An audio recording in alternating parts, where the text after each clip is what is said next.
Председателот на Венецуела Николас Мадуро, кој беше заробен од американските специјални сили за време на викендот, пристигна во Федералниот суд во Менхетен, Њујорк.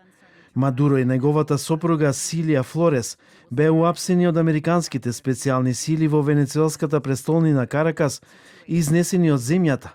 Соединетите американски држави го обвинија Мадуро првенствено за наркотероризам. Се тврди дека го искористил својот авторитет кој Вашингтон го смета за нелегално стекнат за да овозможи транспорт на илјадници тони кокаин во САД.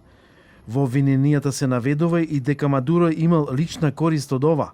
Според тврдењата објавени од американската државна обвинителка Пам Бонди, тој наводно се здружил со трговци со дрога. Мадуро е соочен со 15 обвиненија за наркотероризам, корупција и трговија со оружје.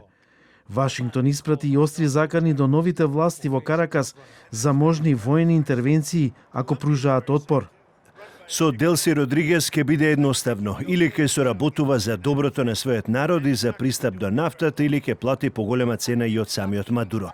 Ако не се однесуваат како што треба, подготвени сме и за втор удар. Иако привремената венецуелска председателка Делси Родригес првично упати остри пораки, новото привремено раководство во Венецуела сигнализираше дека е подготвено за соработка со Соединетите американски држави. Ја покануваме американската влада да соработува со нас врз агендата за соработка ориентирана кон заеднички развој во рамките на меѓународното право за зајакнување на трајниот соживот во заедницата. Нашите народи, нашиот регион заслужуваат мир и диалог, а не војна. Опозицијскиот лидер Едмундо Гонзалес повика на ослободување на сите политички затвореници и на почитување на волјата на народот, барајки признавање на изборниот резултат од јули 2024 година, на кој, како што вели, беше избран за председател. Како председател на венецуелците упатувам смирен и јасен повик до националните вооружени сили и органите за државна безбедност. Нивна должност е да го исполнат и спроведат суверениот мандат изразен на 28 јули 2024 година како врховен командант.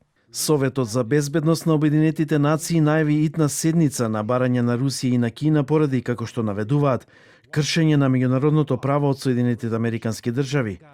Генералниот секретар Гутереш веќе предупреди на опасен преседан, а Европската унија повика на смиреност и мирно решение. Американскиот председател Трамп ги прошири заканите кон Колумбија и Куба, најавувајќи дека Венецуела е само првиот чекор во преуредувањето на Централна и Јужна Америка.